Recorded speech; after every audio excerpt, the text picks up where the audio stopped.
بسم اللہ الرحمن الرحیم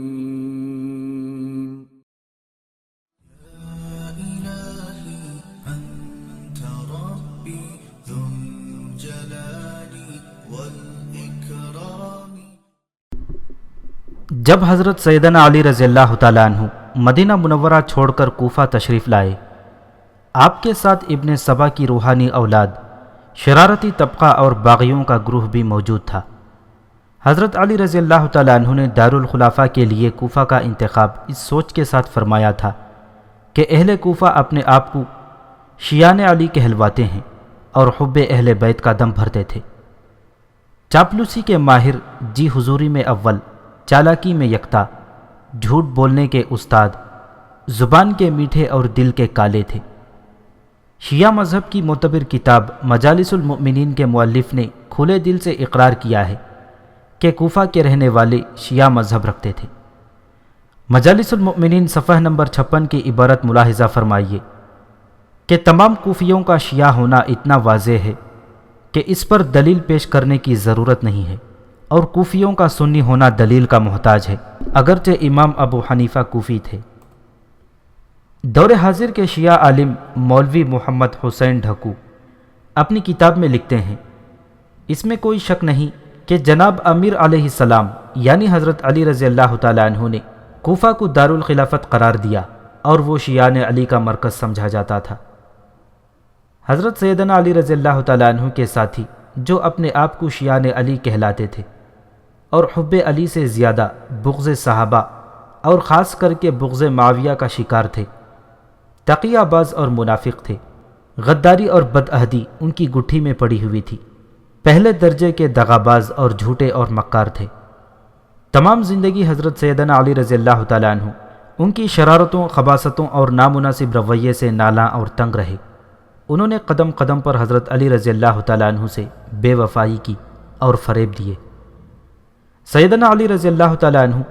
ان شیعوں کے متعلق وقتاً فوقتاً جو کچھ فرماتے رہے، اسے شیعہ کے مشہور عالم ملا باقر مجلسی کی زبانی سنیے۔ معتبر احادیث میں وارد ہے کہ جب حضرت علی رضی اللہ تعالیٰ عنہ اپنے ساتھیوں کی نافرمانی، منافقت، کفر اور مخالفت سے تنگ دل ہو گئے، معاویہ رضی اللہ تعالیٰ عنہ کا لشکر علی رضی اللہ تعالیٰ عنہ کے ملک پر یلغار کر رہا تھا، اور حضرت علی رضی اللہ تعالیٰ عنہ کے ساتھی ان کی مدد نہیں کر رہے تھے۔ آپ نے ممبر پر فرمایا، اللہ کی قسم اٹھا کر دعا کرتا ہوں کہ خدا مجھے تم سے اٹھا لے اور جنت کے باغوں میں جگہ دے۔ پھر فرمایا، اے اللہ، میں ان سے دل برداشتہ ہو گیا ہوں، اے اللہ مجھے وفات دے کر ان سے آرام بخش اور ان کو ایسے شخص سے مبتلا کر کہ مجھے یاد کریں۔ شیعہ مذہب کی ایک اور معتبر کتاب میں حضرت علی رضی اللہ تعالیٰ عنہ کا ایک ارشاد گرامی ہے، اے کوفہ، اگر تجھ میں فتنہ و فساد کی ہوائیں چلیں اور تیرے ذلیل مردم بغاوت پر آمدہ ہوں تو خدا تیرا برا کرے۔ ایک اور ارشاد علی رضی اللہ تعالیٰ عنہ ملاحظہ فرمائیں، اے لشکر والوں، تمہارا امیر اطاعت خداوندی کی طرف بلاتا ہے اور تم نافرمانی کرتے ہو، اور امیر شام یعنی معاویہ رضی اللہ تعالیٰ عنہ خدا کی نافرمانی کرتا ہے اور شام والے اس کی اطاعت کرتے ہیں۔ قسم خدا کی، میں اس بات کو دوست رکھتا ہوں کہ معاویہ مجھ سے 10 آدمی لے لے اور ان کے بدلے میں اپنا 1 آدمی مجھے دے دیں۔ شیعہ مذہب کی سب سے معتبر کتاب روضہ کلینی صفحہ نمبر 107 میں ہے، حضرت علی رضی اللہ تعالیٰ عنہ فرماتے ہیں، اگر میں اپنے شیعہ کو چھانٹ کر دیکھوں تو ان سب کو صرف باتیں بنانے والا پاؤں، اور اگر ان کا امتحان لوں تو وہ سب مرتد نکلیں۔ پھر جنگ صفین میں جب حضرت سیدنا علی رضی اللہ تعالیٰ عنہ نے حضرت معاویہ رضی اللہ تعالیٰ عنہ سے تصفیہ کے لیے ثالثی فیصلہ قبول کرنے کی حامی بھر لی اور حضرت امیر معاویہ رضی اللہ تعالیٰ عنہ سے صلح کے لیے ثالث مقرر ہوئے، تو شیعان علی کے ایک گروہ نے شدید ترین اختلاف کیا۔ یہ وہی گروہ تھا جس کا مقصد مسلمانوں میں افتراق و انتشار کی کیفیت برقرار رکھنا تھا، اور مسلمانوں کا اتحاد و اتفاق ان کے لیے موت کا پیغام تھا۔ اس گروہ نے یہ کہہ کر حضرت علی رضی اللہ تعالیٰ عنہ کی مخالفت کی کہ امامت منصوص من اللہ ہوتی ہے، اور اس پر ایمان لانا توحید و رسالت اور قیامت پر ایمان لانے کی طرح فرض اور ضروری ہے، اور جو لوگ آپ کی بیعت نہیں کرتے اور آپ کی امامت کو تسلیم نہیں کرتے وہ دائرہ اسلام سے خارج ہیں، اور ایسے لوگ واجب القتل ہیں۔ اس لیے معاویہ رضی اللہ تعالیٰ عنہ اور ان کی جماعت نے چونکہ آپ کے ہاتھ پر بیعت خلافت نہیں کی،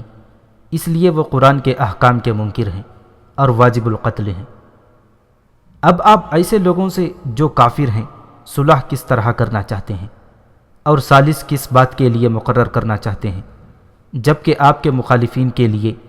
سوائے آپ کی بیعت کرنے کے کوئی چارہ کار نہیں، اور اگر آپ معاویہ اور ان کی جماعت سے صلح کرنے کے لیے آمادہ ہیں تو پھر آپ بھی دائرہ اسلام سے خارج ہو چکے ہیں۔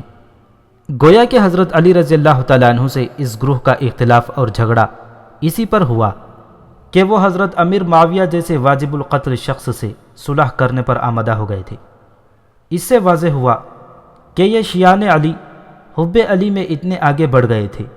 کہ جس نے آپ کے ہاتھ پر بیعت نہیں کی اسے کافر اور واجب القتل سمجھتے تھے۔ پھر نہج البلاغہ کے صفحہ نمبر 170 میں درج ہے، اصحاب امیر المؤمنین سے ایک شخص کھڑا ہو کر کہنے لگا کہ پہلے تو آپ نے جنگ صفین میں ہمیں حکم مقرر کرنے سے منع کیا، پھر خود حکم تسلیم کر لیا۔ ہم نہیں جانتے کہ اس امر و نہی میں کون سی چیز باعث ثواب ہے۔ یہ سنتے ہی حضرت علی رضی اللہ تعالیٰ عنہ نے ہاتھ پر ہاتھ مارا اور افسوس کے ساتھ فرمایا، یہ خبر اس شخص کی ہے جو عقد کو توڑ ڈالے۔ خلاصہ کلام یہ ہے کہ شیعان علی کا یہ گروہ جو حضرت علی رضی اللہ تعالیٰ عنہ سے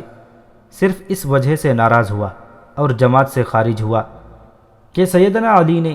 معاویہ سے صلح کے لیے ثالثی فیصلہ ماننے کی حامی کیوں بھری ہے، اس لیے انہوں نے حضرت امیر معاویہ کو کافر کہنے کے ساتھ ساتھ اب علی کو بھی کافر کہنا شروع کر دیا۔ یہ بدبخت گروہ خارجی کہلایا۔ جب یہ گروہ حضرت علی پر کفر کا فتویٰ لگا کر ان سے الگ ہوا اور علیحدہ ایک قوت اور طاقت بنا لی تو جنگ نہروان میں حضرت علی رضی اللہ تعالیٰ عنہ نے ان کی قوت کو پاش پاش کر دیا اور انہیں شکست فاش دی۔ ان کی کمر ٹوٹ گئی اور یہ اپنی اپنی جگہ دبک کر بیٹھ گئے، مگر ملت اسلامیہ کا پرسکون ہونا اور ارباب حکومت کا مطمئن ہونا، بلاد اسلامیہ میں امن و امان قائم ہونا ان شرارتیوں کو ایک لمحہ بھی گوارا نہیں تھا۔ اس صورتحال پر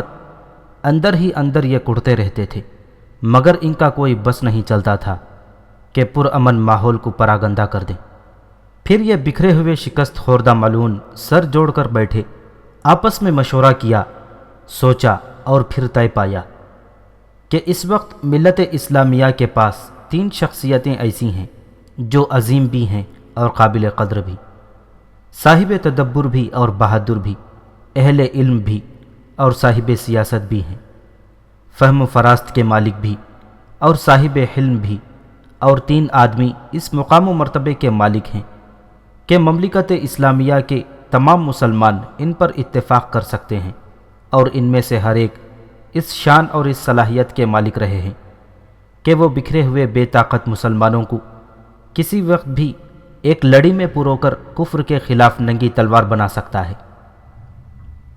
پہلے امیر المؤمنین داماد نبی صلی اللہ علیہ وسلم فاتح خیبر حضرت سیدنا علی مرتضیٰ رضی اللہ تعالیٰ عنہ، دوسرے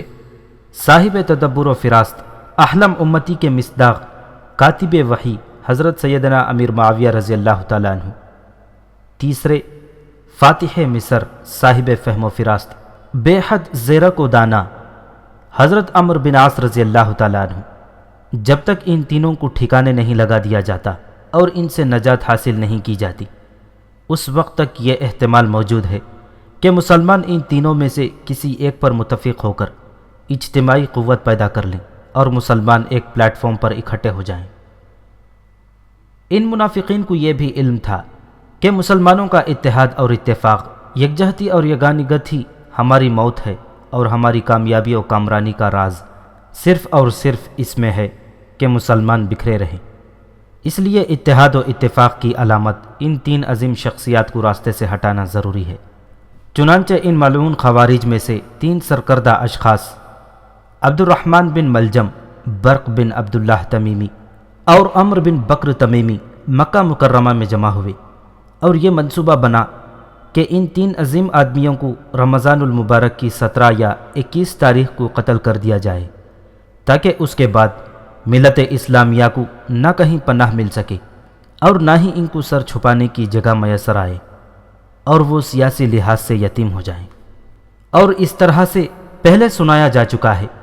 کہ امیر معاویہ رضی اللہ تعالیٰ عنہ کا قتل برق بن عبداللہ تمیمی نے اپنے ذمے لیا، عمرو بن عاص رضی اللہ تعالیٰ عنہ کا قتل عمرو بن بکر تمیمی کے ذمے لگا، اور عبد الرحمن بن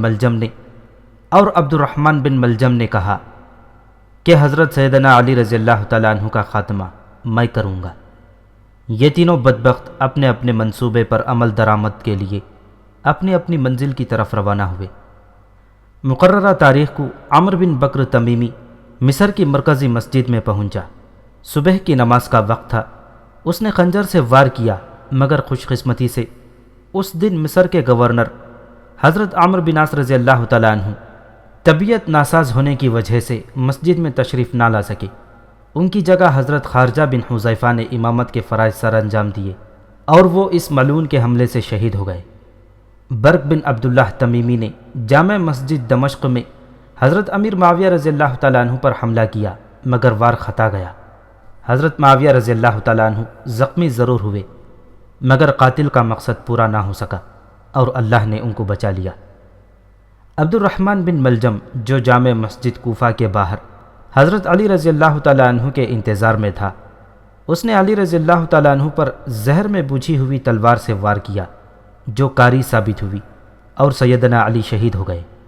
شہادت ان کی دلی تمنا اور آرزو تھی۔ خداوند قدوس نے آپ کو شہادت کا بلند ترین مقام عطا فرما کر آپ کی اس تمنا کو پورا فرما دیا۔ حضرت علی رضی اللہ تعالیٰ عنہ کی المناک شہادت کے بعد شیعان کوفہ نے ان کے بڑے صاحبزادے نواسۂ رسول حضرت حسن رضی اللہ تعالیٰ عنہ کو خلیفہ اور امام منتخب کر دیا، اور سیدنا علی رضی اللہ تعالیٰ عنہ نے بھی زخمی حالت میں حضرت حسن کو قائم مقام اور امام بنا کر اس طرف اشارہ فرما دیا تھا۔ بلکہ شیعہ مذہب کی معتبر کتاب کشف الغمہ فی معرفت الائمہ اس میں واضح طور پر موجود ہے۔ حضرت علی رضی اللہ تعالیٰ عنہ نے اپنی زندگی میں ہی حضرت حسن کو اپنا وصی اور ولی عہد بنا دیا اور خلافت کی چادر ان کو پہنا دی۔ لہذا حضرت حسن کی خلافت ایک اجتماعی مسئلہ ہے اور ہر قسم کے تنازعات سے پاک ہے۔ جب حضرت حسن امیر المؤمنین بنے تو شیعان کوفہ نے ان کو اس بات پر ابھارا کہ معاویہ رضی اللہ تعالیٰ عنہ کے ساتھ فیصلہ کن جنگ ہونی چاہیے تاکہ پورے عالم اسلام پر آپ کی حکومت ہو جائے۔ مگر حضرت حسن رضی اللہ تعالیٰ عنہ خداداد فراست و دانائی سے اچھی طرح سمجھتے تھے کہ یہ لوگ دھوکہ باز، فریبی اور بے وفا ہیں۔ یہ چاہتے ہیں کہ مسلمان ہمیشہ آپس میں لڑتے رہیں اور ان کی طاقت کمزور ہوتی رہے۔ حضرت حسن اپنے والد گرامی حضرت علی رضی اللہ تعالیٰ عنہ کو بھی ہمیشہ یہ مشورہ دیتے رہے تھے کہ آپ کو حضرت معاویہ کے ساتھ جنگ کر کے دشمنان اسلام کو خوش ہونے کا موقع فراہم نہیں کرنا چاہیے، اور جو تلواریں کبھی کفار کے خلاف بے نیام ہوتی رہی ہیں،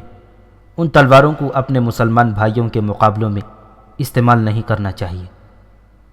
حضرت حسن بار بار اپنے والد مکرم حضرت علی کو اس بات پر آمادہ کرنے کی کوشش کرتے رہے کہ کسی طرح حضرت معاویہ کے ساتھ صلح کی بات چیت ہو، مسلمان آپس کی شکر رنجیاں اور ناراضیاں بھول جائیں اور یکجان ہو کر کفر کے مقابلے میں دو دھاری تلوار بن جائے۔ مگر ان کا یہ صائب مشورہ شیعان علی کی کثرت کے سامنے اور ان کی مکروہ تدبیروں کے آگے دب جاتا تھا۔ جب اقتدار کی کرسی پر حضرت حسن خود براجمان ہوئے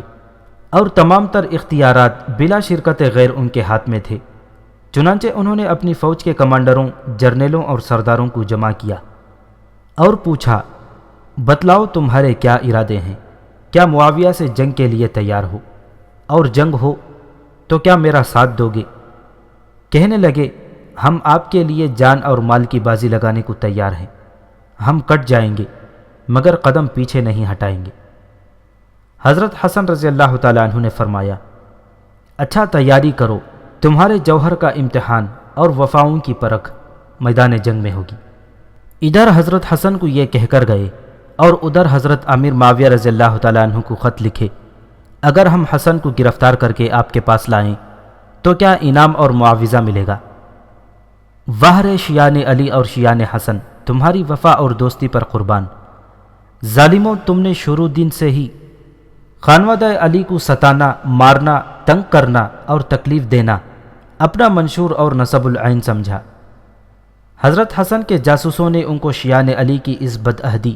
بے وفائی اور غداری کی اطلاع دی۔ یہ افسوسناک خبر سن کر حضرت حسن نے فیصلہ کر لیا کہ یہ لوگ جو اپنے آپ کو ہمارا شیعہ کہتے ہیں، دراصل دین اسلام کے دشمن اور ملت اسلامیہ کے غدار ہیں۔ ان پر مزید بھروسہ کرنا دانشمندی کے خلاف ہوگا۔ یہ کسی وقت بھی میری قیمت وصول کر سکتے ہیں، اس لیے کہ شرم و حیا نام کی کوئی چیز ان کے قریب پھٹکی ہی نہیں۔ لہٰذا حضرت معاویہ رضی اللہ تعالیٰ عنہ سے صلح کر کے مسلمانوں کی قوت و طاقت کو یکجا کرنا چاہیے، تاکہ کفار کے خلاف منظم جہاد ہو سکے اور یکسوئی سے فتوحات کا سلسلہ شروع ہو اور ان بد فطرت شرارتیوں کو مکی کھانی پڑے۔ حضرت حسن نے اپنے لشکر کے سرداروں کو بلایا اور فرمایا، میں حضرت معاویہ سے صلح کرنا چاہتا ہوں۔ انہوں نے پوچھا، یہ صلح کس نقطے پر ہوگی؟ حضرت حسن نے فرمایا، میں خلافت و امامت سے دستبردار ہو کر خلافت و امارت اور حکومت حضرت امیر معاویہ کے سپرد کر دوں گا اور ان کے ہاتھ پر بیعت کر لوں گا۔ یہ سن کر شیعان علی کے تیور بدل گئے۔ انہیں اپنے خطرناک منصوبے خاک میں ملتے نظر آئے۔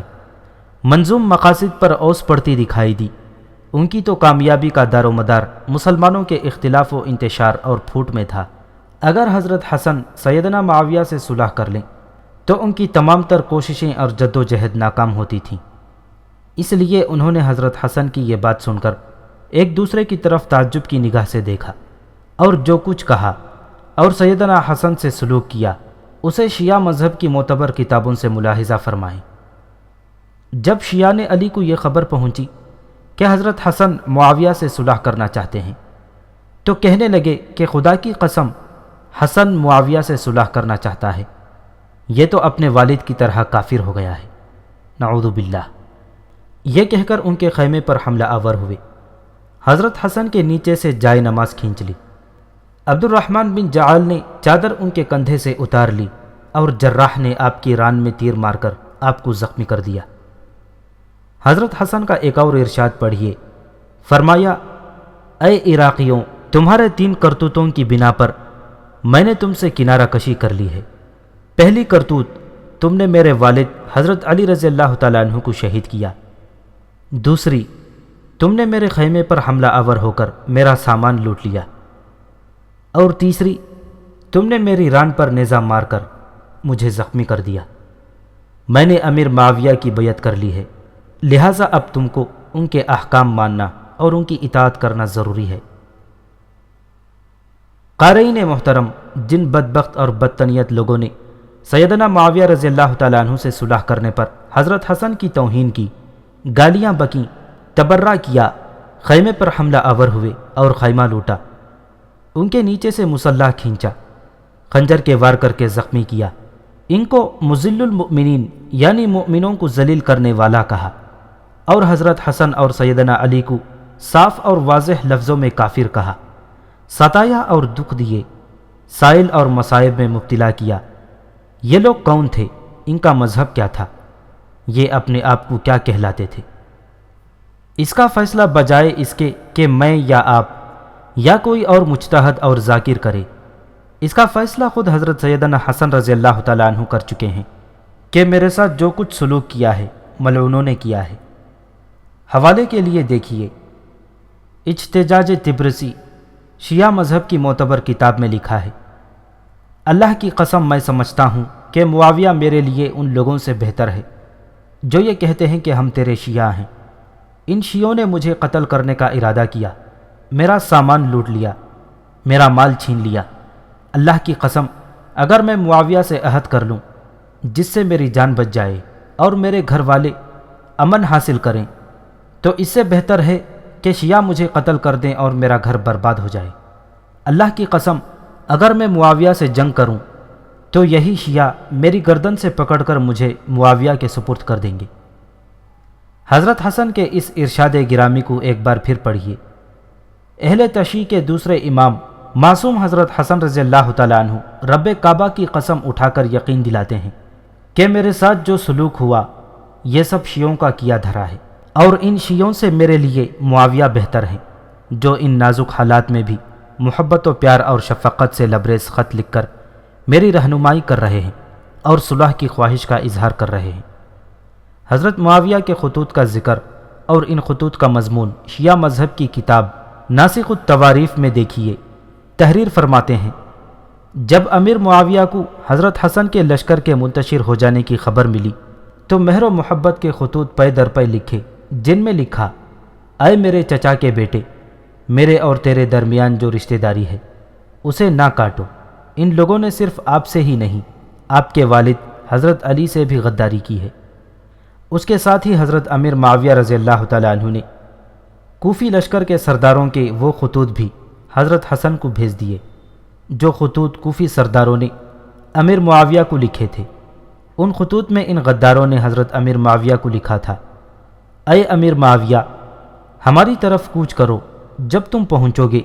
تو ہم حسن کو اس کے ہاتھ گردن کے پیچھے باندھ کر تمہارے سپرد کر دیں گے یا خود انہیں قتل کر دیں گے۔ ان دگرگوں حالات کو دیکھتے ہوئے حضرت حسن نے امیر معاویہ کی طرف پیغام صلح روانہ کیا کہ میں آپ کے حق میں خلافت سے دستبردار ہوتا ہوں اور چند شرائط پر آپ کے ہاتھ پر بیعت کرتا ہوں۔ ان شرائط کو اگر آپ تسلیم کر لیں تو پھر آپ میرے امام اور میں آپ کا مقتدی، آپ حاکم اور میں محکوم، آپ امیر اور میں رعایا، آپ ہر محاذ پر آگے اور میں آپ کے پیچھے رہوں گا۔ اور صلح کے اس واقعے کو پہلی اقساط میں بیان کیا جا چکا ہے۔ اس طرح حضرت حسن رضی اللہ تعالیٰ عنہ کی خلافت سے دستبرداری اور صلح کر لینے کے بعد ملت اسلامیہ کے مسلمان ایک بار پھر متفقہ امام اور امیر المؤمنین حضرت معاویہ رضی اللہ تعالیٰ عنہ کی امامت و خلافت پر اکٹھے ہو گئے، اور عالم اسلام میں سے ایک شخص نے بھی حضرت معاویہ رضی اللہ تعالیٰ عنہ کی بیعت سے انکار نہیں کیا۔ اسی لیے اس سال کا نام عام الجماعت مشہور ہوا۔ مسلمان پھر ایک لڑی میں پروئے گئے، ایک پلیٹ فارم پر اکٹھے ہو گئے اور ایک متفقہ امام کی امامت پر متفق ہو گئے اور ایک عظیم قائد کی قیادت میں جمع ہو گئے۔ حضرت سیدنا حسن رضی اللہ تعالیٰ عنہ نے امیر معاویہ رضی اللہ تعالیٰ عنہ سے صلح کر کے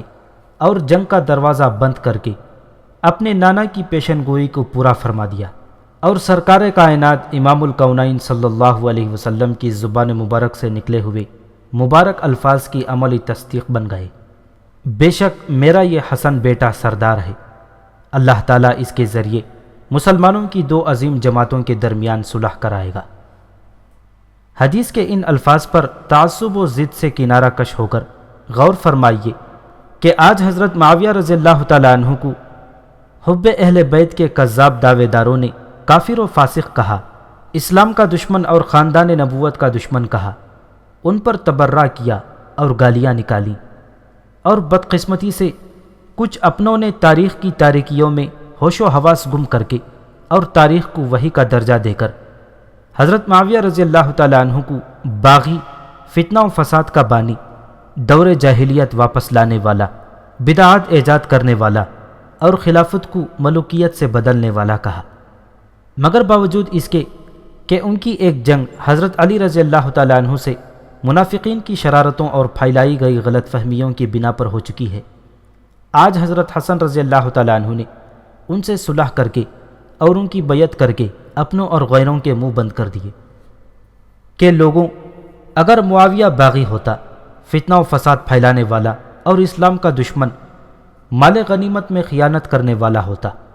تو علی کا غیرت مند بیٹا ان کی طرف صلح کا ہاتھ نہ بڑھاتا۔ اگر معاویہ کافر و بے دین ہوتا تو نواسۂ رسول اس کے ہاتھ پر اپنا ہاتھ نہ رکھتا۔ معاویہ اگر بدعت ایجاد کرنے والا ہوتا تو فاطمہ رضی اللہ تعالیٰ عنہ کا جگر گوشہ اسے اپنا امام نہ مانتا۔ اگر معاویہ جاہلیت کے تصورات رکھنے والا ہوتا تو حسن اس کی محفل میں کبھی نہ بیٹھتا۔ معاویہ اگر میرے باپ سیدنا علی کا دشمن خطبوں میں میرے باپ کو گالیاں نکالنے والا ہوتا تو حسن اور حسین ہر سال معاویہ سے لاکھوں روپے بطور وظیفہ وصول نہ کرتے۔ سیدنا حسن ابن علی رضی اللہ تعالیٰ عنہ کے تدبر و فکر، فہم و فراست، سیاست و دانشمندی، علم و حلم اور اخلاص کو لاکھوں سلام، جنہوں نے سیدنا معاویہ رضی اللہ تعالیٰ عنہ سے صلح کر کے دشمنان اسلام کے زہریلے پروپیگنڈے کا منہ توڑ جواب دیا اور ثابت کیا کہ لوگوں، معاویہ صرف یہی نہیں کہ مسلمان تھے، بلکہ وہ میرے ننا کے فرمان کے مطابق فئۃ عظیمہ کے قائد تھے، اسی لیے میں نے ان کے ہاتھ پر بیعت خلافت کر لی ہے۔ 47 یا 49 ہجری میں جب نواسۂ رسول سیدنا حضرت حسن ابن علی رضی اللہ تعالیٰ عنہ کا انتقال ہوا تو دشمنان اسلام شیعان کوفہ نے پھر حرکت شروع کی اور سیدنا حسین کو خطوط لکھے کہ حضرت حسن نے امیر معاویہ سے صلح کر کے بیعت امامت کی ہے، اب ان کا انتقال ہو گیا ہے، آپ اٹھیں اور معاویہ کی بیعت توڑ کر ان کے خلاف لشکر کشی فرمائیں۔ حضرت حسین رضی اللہ تعالیٰ عنہ ان شرارتیوں کی خباثت اور فساد کو خوب سمجھتے تھے۔ فرمایا، کان کھول کر سنو، معاویہ کو میرے بڑے بھائی حسن نے امام مانا تھا، میں جیتے جی کبھی معاویہ کی بیعت نہیں توڑوں گا۔ کیا آج میں حضرت حسین کے نام و نہاد عاشقوں سے پوچھ سکتا ہوں کہ حضرت حسین کی طرف جھوٹی نسبت کر کے گھوڑے کا بھی احترام کرتے ہو، ان کا نام سن کر مگرمچھ کے آنسو بھی بہاتے ہو، ان کے نام پر ماتم کی مجلس بھی بپا کرتے ہو، مگر اس معاویہ کو گالیاں دیتے ہوئے تمہیں شرم نہیں آتی جو حسین جیسے عظیم انسان کا امیر بھی تھا، امام بھی، محسن بھی تھا اور مقتدا بھی۔ کبھی تنہائی میں بیٹھ کر غور کر لیا کرو کہ وہ امام کتنا رفیع المرتبہ ہوگا جس کا مقتدی حضرت حسن جیسا نواسہ رسول ہو، اور جس کا مقتدی حسین جیسا بلند مرتبہ ہو، وہ پیشوا کتنا عظیم ہوگا۔ بہر کیف حضرت سیدنا حسن رضی اللہ تعالیٰ عنہ کی دور اندیشی اور اخلاص کے نتیجے میں حضرت امیر معاویہ رضی اللہ تعالیٰ عنہ مملکت اسلامیہ کے متفقہ قائد اور امیر بنے رہے۔ پھر تقریباً 19 سال عدل و انصاف اور خشیت الہی کے ساتھ خلافت و امامت کی ذمہ داریاں نبھائیں، نصف دنیا پر پرچم اسلام لہرایا، کفر کو ناکن چنے چبوائے اور کفار کے سینے پر مونگ دلتے رہے، اللہ کے دین کا کلمہ بلند ہوا، مسلمان راحت و آرام، عافیت و سکون اور اطمینان کی زندگی بسر کرنے لگے۔ حضرت علی رضی اللہ تعالیٰ عنہ کے دور خلافت میں مسلمانوں کی آپس کی تلخیوں اور جنگوں کی وجہ سے 1 انچ زمین بھی فتح نہیں ہوئی تھی، لیکن حضرت امیر معاویہ رضی اللہ تعالیٰ عنہ کا دور، جو حقیقتاً اجماع امت اور اتحاد امت کا سنہری اور بے مثال دور تھا، اس میں فتوحات کا سلسلہ پھر سے شروع ہوا، اسلام اور مسلمانوں کی ترقی کے مواقع میسر آئے۔ یہ خصوصیت اور شرف و عزت بھی حضرت امیر معاویہ رضی اللہ تعالیٰ عنہ کو حاصل ہے کہ اسلامی دنیا میں سب سے پہلا بحری بیڑا، جس میں 1700 جہاز تھے اور جو رومیوں کے مقابلے میں سمندر میں اتارا گیا، وہ اس کے موجد ہیں، اور صرف موجد ہی نہیں بلکہ پہلے بحری لشکر کے سپہ سالار اور سردار بھی سیدنا معاویہ رضی اللہ تعالیٰ عنہ ہیں۔ یہ وہ خوش نصیب لشکر ہے جس کے متعلق امام الانبیاء حضرت محمد صلی اللہ علیہ وسلم کی زبان مقدس سے جنت کی خوشخبری احادیث کی کتب میں موجود ہیں۔ بخاری شریف کے صفحہ نمبر 409 میں ہے، آن حضرت صلی اللہ علیہ وسلم نے فرمایا، میری امت کا سب سے پہلا لشکر جو سمندری جنگ لڑے گا، ان سب کے لیے جنت واجب ہو چکی ہے۔ ضد و عناد سے کنارہ کش ہو کر دیکھا جائے تو یہ بات واضح ہو جاتی ہے کہ سرور کونین خاتم الانبیاء صلی اللہ علیہ وسلم کی اس پیشن گوئی کے اول مصداق سیدنا معاویہ رضی اللہ تعالیٰ عنہ ہیں، جنہوں نے اس جنتی لشکر کی قیادت کر کے روم کی شان و شوکت کو جڑ سے اکھاڑ دیا، ان کا غرور خاک میں ملا دیا اور آتش کدہ کفر کو سرد کر دیا۔ کابل اور ترکستان کی طرف اسلامی لشکر روانہ فرمائے اور ہندوستان کے دروازے پر دستک دے کر پیغام اسلام پہنچایا۔ سیدنا معاویہ کی اسلامی خدمات اور ان کی سیرت و کردار کو دیکھ کر یہ حقیقت کھلتی ہے کہ سیدنا معاویہ کا تدبر بے مثال، فہم و فراست لاجواب، عسکری صلاحیتیں بے مثل اور تنظیمی امور پر گہری نظر تھی۔ سیاست و سیادت کے بادشاہ، خلوص و وفا کے پیکر، ایثار و قربانی کے مجسمہ تھے۔ شجاعت و دلیری ان کی فطرت اور خطابت ان کی لونڈی تھی۔ سخاوت و شرافت کی علامت تھے اور صداقت و عدالت ان کی گھٹی میں پڑی تھی۔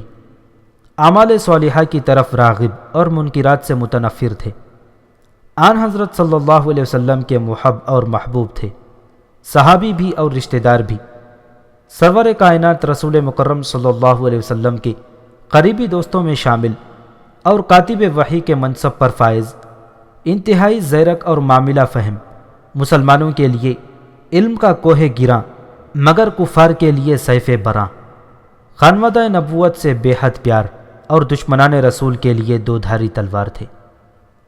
جن کے لیے خداوند قدوس کا سب سے آخری اور سچا پیغمبر دستے دعا بلند کرتے ہوئے فرماتے ہیں، اے اللہ معاویہ کو ہادی اور مہدی بنا۔ کبھی دامن پھیلا کر لسان نبوت پھول برساتی ہے۔ لوگوں، معاویہ میدان محشر میں آئے گا تو اس پر ایمان کی نور کی چادر ہوگی۔ کبھی رسول رحمت صلی اللہ علیہ وسلم فرماتے ہیں، اے اللہ معاویہ کے سینے کو علم و حلم سے بھر دے۔ جس معاویہ کو سیدنا علی اپنے جیسا مسلمان اور مومن تسلیم کرتے ہیں، جو سیدنا حسن اور سیدنا حسین کا بھی امیر ہے اور امام بھی، اور جس معاویہ کو یہ شرف حاصل ہے کہ جب وہ قبر میں جا سویا تو امام الانبیاء اور سرور کائنات صلی اللہ علیہ وسلم کے اترے ہوئے ناخن مبارک اور کٹے ہوئے بال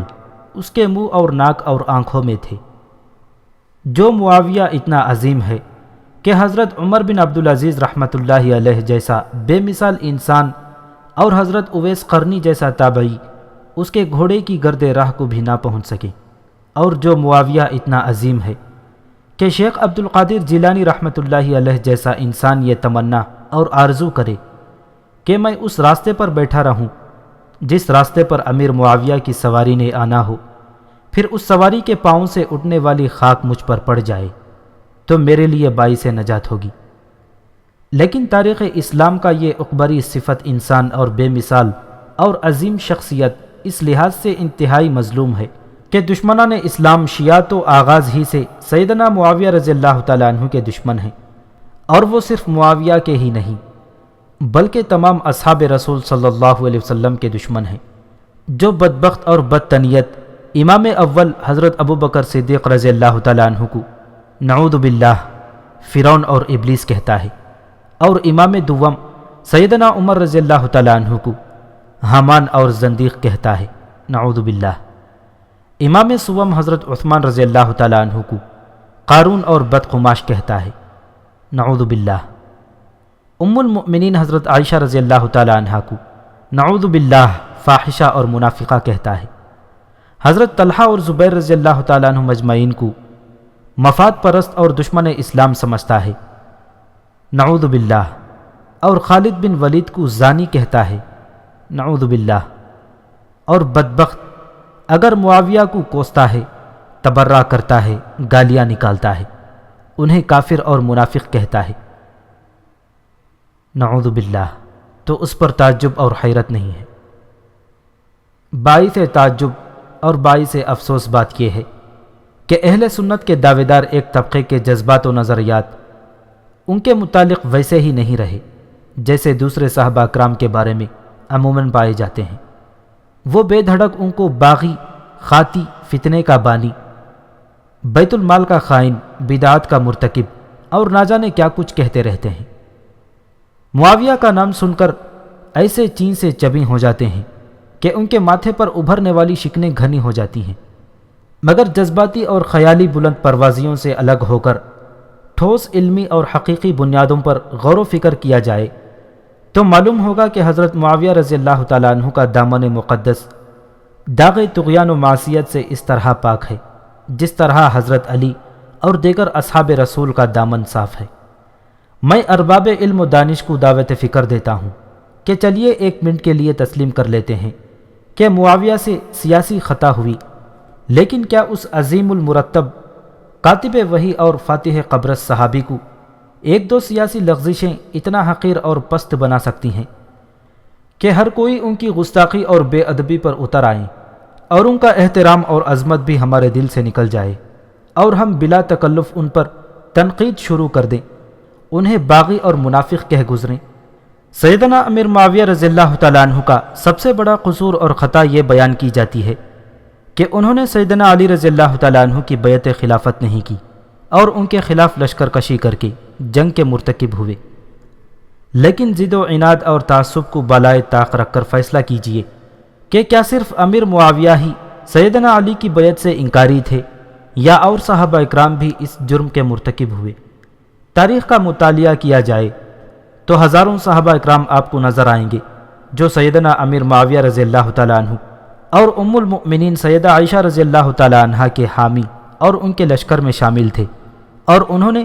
سیدنا علی رضی اللہ تعالیٰ عنہ کی بیعت نہیں کی تھی، بلکہ جنگ جمل اور صفین میں حضرت علی رضی اللہ تعالیٰ عنہ کے خلاف صف آرا ہوئے تھے۔ تاریخ کے آئینے میں آپ کو عشرہ مبشرہ میں شامل حضرت طلحہ اور زبیر رضی اللہ تعالیٰ عنہ بھی نظر آئیں گے، جنہوں نے مدینہ منورہ میں علی رضی اللہ تعالیٰ عنہ کی بیعت کر کے مکہ مکرمہ میں یہ کہہ کر توڑ ڈالی کہ یہ بیعت ہم سے باغیوں اور قاتلین عثمان نے تلواروں کے سائے میں لی تھی۔ آپ انصاف سے بتائیں کہ بیعت کا نہ کرنا زیادہ جرم ہے یا بیعت کر کے توڑ دینا؟ لیکن یہ منطق ہماری سمجھ سے بالاتر ہے کہ حضرت طلحہ و زبیر وہی جرم کریں جس کے مرتکب حضرت معاویہ ہوئے ہیں، تو وہ قابل احترام بھی اور قابل عظمت بھی، اور معاویہ قابل ملامت اور قابل نفرت و تنقید۔ آخر یہ کہاں کا انصاف ہے؟ اور اگر سیدنا معاویہ رضی اللہ تعالیٰ عنہ اس لیے قابل ملامت ہیں کہ انہوں نے حضرت علی کے خلاف لشکر کشی کی اور مقابلے میں آئے تھے، تو یہ جرم صرف سیدنا معاویہ سے سرزد نہیں ہوا، بلکہ ام المؤمنین صدیقہ کائنات حضرت عائشہ صدیقہ رضی اللہ تعالیٰ عنہ بھی ایک عظیم لشکر کے ساتھ حضرت علی کے خلاف صف آرا ہوئی تھیں، مگر کوئی اہل سنت کہلانے کا دعوے دار حضرت عائشہ کو باغیہ اور فساد کی بانی کہنے کی جرت نہیں کرتا اور ان سے اظہار نفرت نہیں کرتا۔ اور اگر یہی جرم حضرت معاویہ سے سرزد ہوا تو سادہ لوح اہل سنت جو شیعہ پروپیگنڈے سے متاثر ہیں اور تاریخ کی تاریکیوں میں گم گشتہ راہ اعلیٰ مفکرین اسلام مکھی پر مکھی مارنے کے عادی واعظین، مقررین اور خطبہ سیدنا معاویہ رضی اللہ تعالیٰ عنہ کے اس جرم کو بنیاد بنا کر تنقید کی پٹاری کھول لیتے ہیں۔ حضرت امیر معاویہ رضی اللہ تعالیٰ عنہ پر دوسرا اعتراض یہ کیا جاتا ہے کہ انہوں نے دنیاوی اغراض اور ذاتی مفاد کے پیش نظر دھونس اور دھاندلی کا ارتکاب کر کے اور بے دریغ دولت لٹا کر اپنے بیٹے یزید کو ولی عہد بنایا اور اس کے لیے زبردستی بیعت لی۔ آئیے حضرت امیر معاویہ رضی اللہ تعالیٰ عنہ کی ذات گرامی پر ہونے والے اس اعتراض کا جائزہ ضد و عناد اور تعصب سے کنارہ کش ہو کر انابت کی نظر سے لیتے ہیں۔ لیکن آگے بڑھنے سے پہلے یہ سن لیجئے کہ حضرت امیر معاویہ رضی اللہ تعالیٰ عنہ پر یہ اعتراض اہل تشیع کی طرف سے بھی ہوتا ہے، اور بعض نادان اہل سنت بھی شیعہ تاریخ سے متاثر ہو کر یہ راگ الاپتے ہیں۔ اہل تشیع کہتے ہیں کہ اس لیے یزید کو ولی عہد نہیں بنانا چاہیے تھا کہ وہ شرابی اور زانی تھا، بے نماز تھا، فاسق و فاجر تھا، اور ظاہر بات ہے کہ بد کردار فاسق و فاجر کو مسلمانوں کے سروں پر مسلط کرنا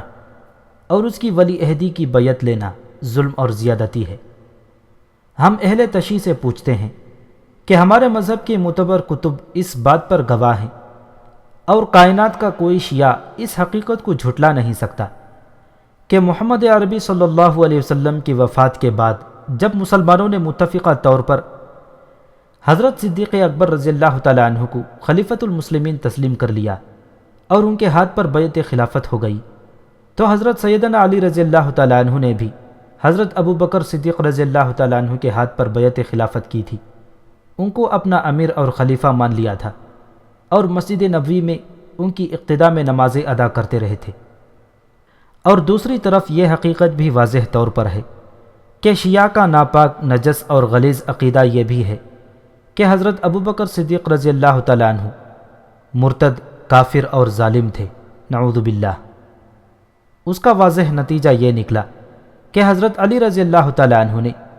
ایک کافر، غاضب، ظالم اور مرتد کو اپنا امام اور امیر مان لیا ہے۔ اگر حضرت علی کافر اور مرتد کو امام بنا لیں اس کے ہاتھ پر بیعت کر لیں تو ان پر کوئی اعتراض نہیں، اور امیر معاویہ رضی اللہ تعالیٰ عنہ شرابی اور زانی کو صرف ولی عہد بنا دے تو اعتراض کیوں ہے؟ کائنات کے شیعوں، حضرت علی رضی اللہ تعالیٰ عنہ نے ایک کافر اور مرتد کو اپنا امیر اور امام کیوں مانا؟ اس کا جواب دے کر سیدنا علی کا دامن تم صاف کر دو، پھر امیر معاویہ رضی اللہ تعالیٰ عنہ کا دامن ہم صاف کر دیں گے کہ انہوں نے ایک شرابی اور فاسق کو ولی عہد کیوں بنایا۔ ایک فاسق و فاجر اور شرابی کو ولی عہد بنانا زیادہ جرم ہے، یا کسی کافر و مرتد کو اپنا امیر اور امام بنانا زیادہ سنگین جرم ہے؟ امیر معاویہ رضی اللہ تعالیٰ عنہ نے اپنے بیٹے یزید کو ولی عہد کیوں بنایا؟ اس کی وجوہات کیا تھیں؟ ان کی مجبوریاں اور ان کی سوچ کیا تھی؟ اس پر مختصر گفتگو کر لیں تاکہ سیدنا معاویہ رضی اللہ تعالیٰ عنہ کا دامن شیشے کی طرح صاف و شفاف نظر آئے۔ مگر بات آگے بڑھانے سے پہلے ذرا ماضی میں جھانکیے کہ خلیفہ سوم داماد نبی امیر المؤمنین حضرت عثمان غنی رضی اللہ تعالیٰ عنہ کی المناک اور دردناک شہادت کے بعد امت مسلمہ کی زمام کار اور حکومت کی ذمہ داری حضرت علی مرتضیٰ رضی اللہ تعالیٰ عنہ جیسے رفیع المرتب، عادل و منصف، زاہد و متقی، شجاع و بہادر اور عالم و قاضی اور امت مسلمہ کی عظیم قابل فخر ہستی کے ہاتھ آئی، مگر وہ بھی ان مخدوش حالات اور ناسازگار ماحول پر کنٹرول نہ کر سکے۔ فاتح خیبر، قاتل مرحب، بہادر و شجاع انسان بھی حالات کے سامنے بے بس نظر آتا تھا۔ مسلمان کا ہاتھ دوسرے مسلمان کے گریبان تک جا پہنچا، لڑائیاں ہوئی، تلواریں ٹکرائیں، نیزے ٹکرائے، اور قریباً 90,000 مسلمان جام شہادت نوش کر گئے۔ خلافت علی کے دوران بدامنی آپس کی ناچاقیوں کی وجہ سے 1 انچ زمین بھی فتح نہ ہو سکی، اسلام کے پھیلنے کے مواقع ضائع ہوئے اور کامیابیوں کے راستے مسدود ہو گئے۔ حضرت عثمان غنی رضی اللہ تعالیٰ عنہ کی المناک شہادت کے بعد مسلمانوں کو اطمینان اور چین کا سانس نصیب نہیں ہوا۔ سکھ کی زندگی ان سے چھین گئی، بے اطمینانی اور خوف کا دور دورہ تھا۔ مگر جو ہی حضرت حسن رضی اللہ تعالیٰ عنہ نے حضرت امیر معاویہ رضی اللہ تعالیٰ عنہ کے ہاتھ پر صلح کر کے پورے عالم اسلام کی حکومت و امارت ان کے سپرد کر دی، تو فوراً ہی فتوحات کا دور لوٹ آیا۔ دکھ کی جگہ سکھ نے لے لی، غموں کی جگہ خوشیوں نے لے لی، آپس کی رنجشیں اور غم و غصہ بند ہوا، اور محبت و الفت نے امت کے دلوں میں انتشار و افتراق کی جگہ اتحاد و اتفاق، یگانگیت، یکجہتی اور ایک دوسرے سے معاونت اور موافقت پیدا ہوئی۔ ناراضگی اور رنجیدگی کی جگہ ہمدردی اور غمگساری نے لی، اور فتوحات کا سلسلہ شروع ہوا۔ بحری و بری لشکروں کی کامیابی کا تانتا بن گیا، پرچم اسلام مختلف ملکوں میں لہرانے لگا، کلمہ توحید سر بلند ہوا، افریقہ اور یورپ کے دروازوں پر اسلام نے دستک دی، اسلامی لشکروں نے سمندروں کے رخ موڑ دیے اور طوفانوں کے زور توڑ دیے۔ غرضے کہ حضرت سیدنا معاویہ رضی اللہ تعالیٰ عنہ انتہائی فراست و دانائی اور عدل و انصاف کے ساتھ برسر اقتدار رہے، اور اندرون اور بیرون ملک کے حالات بے حد سازگار اور حوصلہ افزا رہے۔ حضرت امیر معاویہ رضی اللہ تعالیٰ عنہ جب عمر کے اس حصے کو پہنچے جب بڑھاپا غالب آ رہا تھا، طاقتیں ڈھل رہی تھیں، تو انہوں نے سوچا کہ سیدنا عثمان رضی اللہ تعالیٰ عنہ کی المناک اور دردناک شہادت کے بعد دشمنان اسلام یہود کی شرارتوں اور سازشوں کی وجہ سے ملک کے حالات اس حد تک بگڑ گئے تھے کہ سیدنا علی رضی اللہ تعالیٰ عنہ جیسا نڈر، بے باک اور شجاع و بہادر صحابی رسول بھی ان پر قابو نہ پا سکا، اور ان کی مدت خلافت کے دوران امت انتشار و افتراق کا شکار رہی، فتوحات کا سلسلہ منقطع ہو گیا، اور کفر اپنے گھر میں اطمینان اور سکون سے پروان چڑھ رہا تھا۔ مگر اللہ کے فضل و کرم سے میرے دور حکومت و خلافت میں امن و امان، اطمینان و سکون، محبت و الفت کا دور شروع ہوا ہے۔ فتوحات کا سلسلہ پھر سے جاری و ساری ہوا، کفر پر زمین تنگ ہو رہی ہے، اور اسلام کا پھیلاؤ وسیع سے وسیع تر ہو رہا ہے۔ ہم نے یہود کو لوہے کے چنے چبوا دیے ہیں، اور کفار کے سینے پر چڑھ گئے ہیں۔ امیر معاویہ رضی اللہ تعالیٰ عنہ یہ بھی جانتے تھے کہ یہود کا ذہن بے حد سازشی ذہن ہے، اس لیے وہ اسلام اور مسلمانوں سے بدلہ لینے کے لیے تدبیروں میں مصروف ہوں گے۔ اس لیے میں نے اگر اپنی زندگی میں ہی مسلمانوں کی خلافت اور امامت کا مسئلہ حل نہ کر دیا اور اپنی جگہ کسی کو ولی عہد نہ بنا دیا تو میرے بعد خلافت کے مسئلے پر ایک دفعہ پھر شدید جھگڑا کھڑا ہو جائے گا اور تاج و تخت کی خاطر لڑائیاں شروع ہو جائیں گی، اور یہود اسے بنیاد بنا کر مسلمانوں کو مسلمانوں سے لڑا دے گا۔ امیر معاویہ رضی اللہ تعالیٰ عنہ کی ذہانت و بصیرت اور دوربین نگاہ نے یہ دیکھ لیا تھا کہ اگر کل کا انتظام آج نہ کیا گیا اور آنے والے سیلاب کے لیے ابھی سے بند نہ باندھے گئے تو اسلام کی یہ خون پسینہ ایک کر کے قائم کی ہوئی سلطنت ہولناک خانہ جنگیوں سے پارا پارا ہو جائے گی، اور وہ تمام اسلامی دشمن طاقتیں جو نہ جانے کب سے بدلہ چکانے کے لیے تیار بیٹھی ہے، موقع پڑتے ہی اسلامی سلطنت کو اس طرح دبوچ لیں گی جیسے باز چڑیا کو دبوچ لیتا ہے، اور مسلمان جو بڑی مشکل سے ایک مرکز اور ایک پلیٹ فارم پر اکٹھے ہوئے ہیں ان میں یہود دوبارہ پھوٹ ڈال دیں گے، اور ملک کے حالات ان حالات سے بھی بدتر ہو جائیں گے جو سیدنا عثمان رضی اللہ تعالیٰ عنہ کی شہادت کے بعد رونما ہوئے، کیونکہ حضرت عثمان رضی اللہ تعالیٰ عنہ کے شہید ہونے کے بعد تو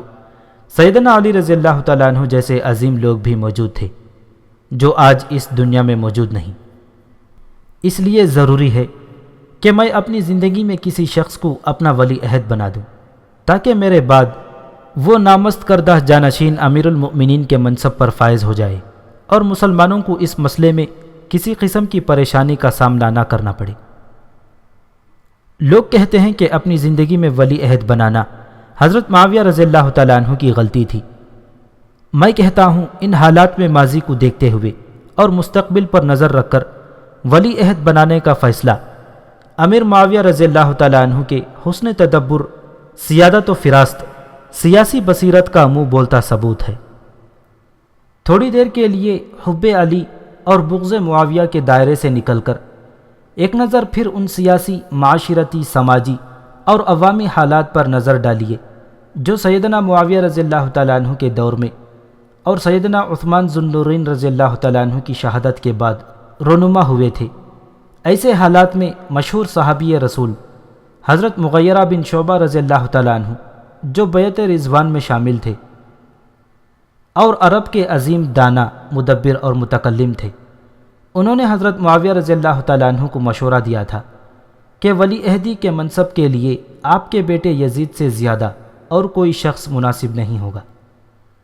حضرت مغیرہ بن شعبہ رضی اللہ تعالیٰ عنہ کا مشورہ ایسا بے حیثیت اور حقیر نہیں ہے کہ اسے جذباتی نعروں میں گم کر دیا جائے اور بے دھڑک صحابی رسول کو مفاد پرست اور لالچی کہہ دیا جائے۔ حقائق چاہے کتنے ہی تلخ اور خلاف مزاج ہوں، انہیں تسلیم کر لینے میں ہی عافیت ہوتی ہے۔ کوئی آندھی اس لیے نہیں رک سکتی کہ شتر مرغ ریت میں منہ چھپا لے۔ حضرت مغیرہ بن شعبہ رضی اللہ تعالیٰ عنہ کے سامنے یہ حقیقت آفتاب سے زیادہ روشن تھی کہ موجودہ مسلمان بنو امیہ کے سوا کسی اور کی خلافت و امارت پر متفق نہیں ہو سکتے، اس لیے انہوں نے یہ تجویز پیش فرمائی۔ لیکن حضرت امیر معاویہ رضی اللہ تعالیٰ عنہ نے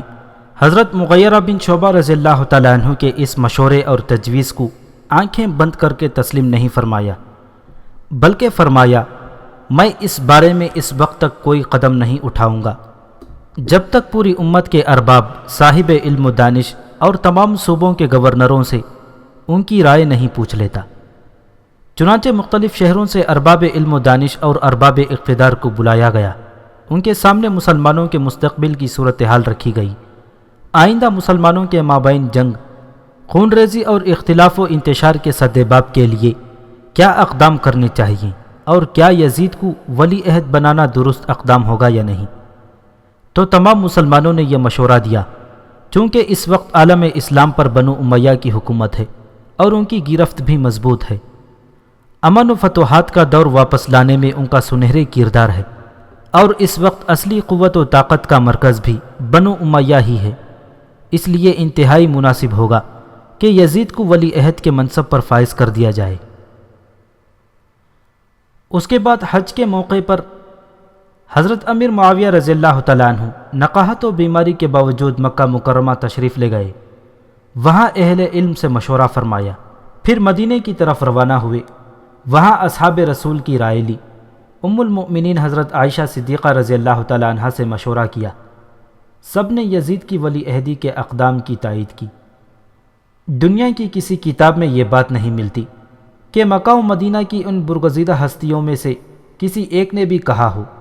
کہ معاویہ یہ ستم کیوں کرنا چاہتے ہیں، ایسے فاسق و فاجر بیٹے کو ولی عہد بنا کر خلافت کو ملوکیت میں کیوں بدلنا چاہتے ہو؟ اپنے فاسق و فاجر بیٹے کو ہم پر مسلط نہ کرو۔ کیا یزید واقعی فاسق و فاجر تھا؟ اصل مقصد یہودیوں اور منافقوں کا یہ تھا کہ حضرت سیدنا معاویہ رضی اللہ تعالیٰ عنہ کو کسی طرح بدنام کر دیا جائے اور مطعون و مقبوس ٹھہرایا جائے، ان کی شخصیت کو داغدار کر دیا جائے اور اسلام کی اشاعت کے متعلق ان کے کارہائے نمایاں پر پردہ ڈال دیا جائے۔ لیکن اپنے اس خبیث مقصد میں وہ سیدنا معاویہ رضی اللہ تعالیٰ عنہ پر براہ راست تنقید کر کے کامیاب نہیں ہو سکتے تھے۔ اس لیے یہود نے کمال ہوشیاری اور چالاکی سے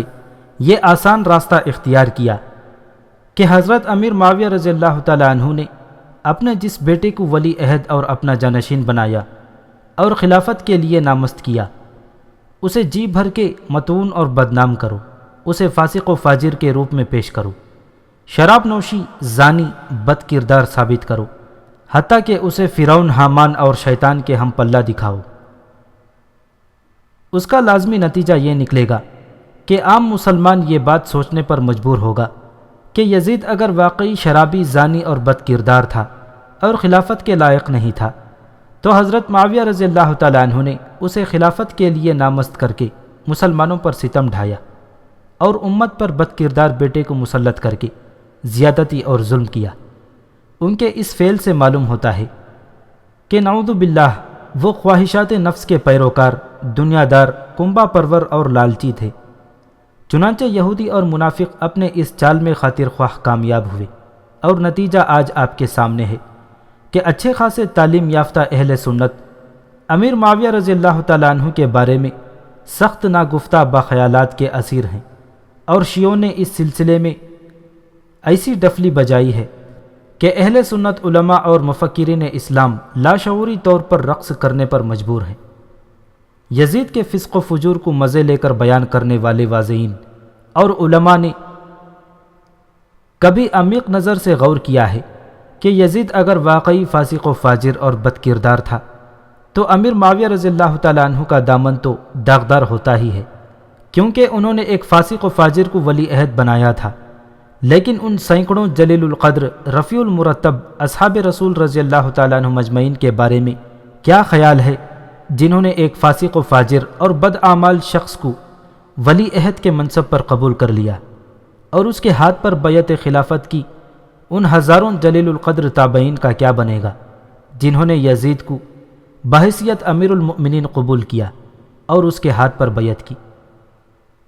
آج اگر کوئی منچلا چالاکی و ہوشیاری سے کام لیتے ہوئے یوں کہے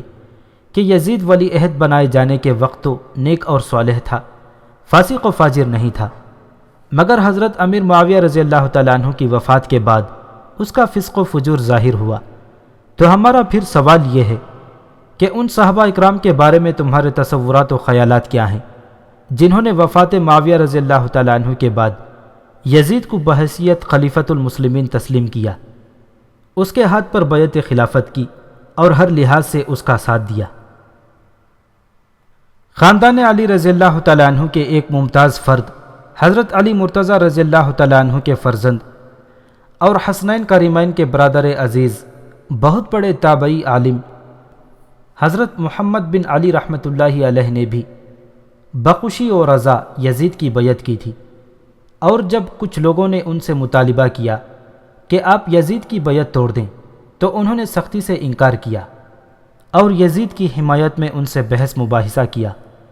پھر جب ان مخالفین نے یزید پر الزامات لگائے کہ وہ شراب پیتا ہے، بے نماز ہے اور بد کردار ہے، تو علی مرتضیٰ رضی اللہ تعالیٰ عنہ کے اس لائق فرزند نے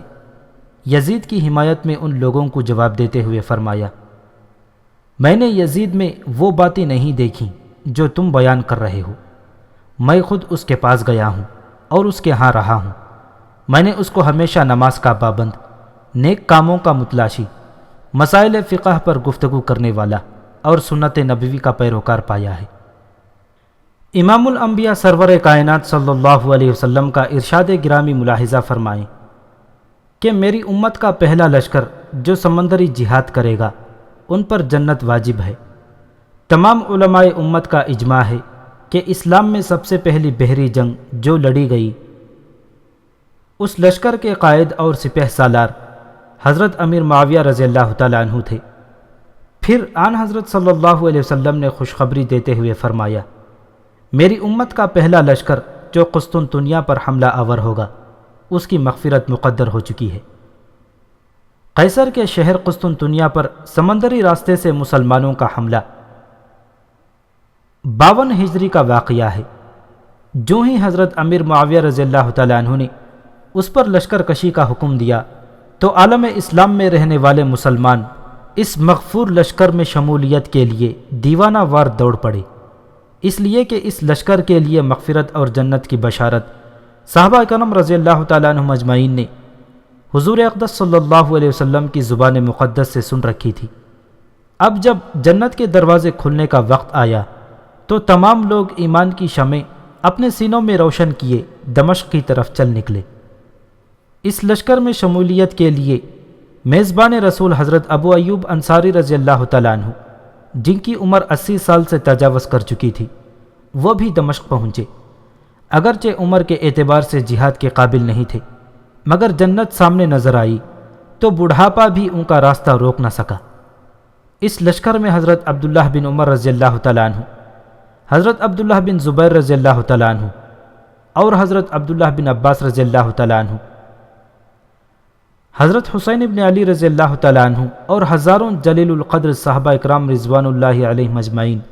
اور تابعین اعظام رحمۃ اللہ علیہ شامل تھے۔ آپ سن کر یقیناً حیران ہوں گے کہ اس مغفور لشکر کا قائد یزید تھا۔ اس بخشے ہوئے گروہ کا امیر حضرت معاویہ رضی اللہ تعالیٰ عنہ کا فرزند یزید تھا۔ اس کا ثبوت تاریخ کی کتب میں مراحت کے ساتھ موجود ہے۔ حضرت محمود بن ربی فرماتے ہیں، قسطنطنیہ پر حملہ کرنے والے لشکر کے امیر اور سپہ سالار یزید بن معاویہ تھے، اور اسی لشکر میں حضرت ابو ایوب انصاری رضی اللہ تعالیٰ عنہ موجود تھے جو وہاں فوت ہوئے۔ تاریخ اسلام کا یہ ایمان افروز واقعہ، جس کی خبر اور بشارت امام الانبیاء حضرت محمد الرسول اللہ صلی اللہ علیہ وسلم نے امت کو دی تھی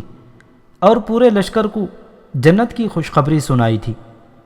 پھر جن مقدس لوگوں کو خدا تعالیٰ نے اس لشکر میں شمولیت کے لیے چنا، وہ پاک باز لوگ جن کے ذکر سے ایمان کے باغ میں بہار آ جاتی ہے، جن کی یاد سے دل لذت پاتے ہیں اور جن کے تصور سے چہرے منور ہو جاتے ہیں، اور جن کا نام سن کر زبانیں رضی اللہ عنہم ورضوا عنہ پکارنے لگتی ہیں۔ کیا کائنات کے رب نے زمین پر بسنے والے ان پاکیزہ صفت رفیع المرتب اور عظیم ہستیوں کی سرداری اور امارت کے لیے ایک فاسق و فاجر، شرابی و زانی اور بدماش کو چنا تھا۔ خدا را کچھ سوچیں اور تعصب و جہالت کی وادی سے باہر نکل کر حقائق و دلائل کے میدان میں آؤ، اور بقول مولانا عامر عثمانی مرحوم رحمۃ اللہ علیہ ہوش کے ناخون لو۔ حضرت حسین رضی اللہ تعالیٰ عنہ کی سستی حمایت اور ظالموں کی بچکانہ نفرت کے چکر میں یہ نہیں سمجھ رہے ہو کہ ماتم حسین کی نمائش اور فسق یزید کا پروپیگنڈا دراصل ایک نقب ہے عظمت صحابہ رضی اللہ تعالیٰ عنہ مجمعین کی دیوار میں، جس نقب کے راستے صحابہ اکرام کی ناموس اور آبرو لوٹنے اور لٹوانے کی کوششیں صدیوں سے جاری ہیں۔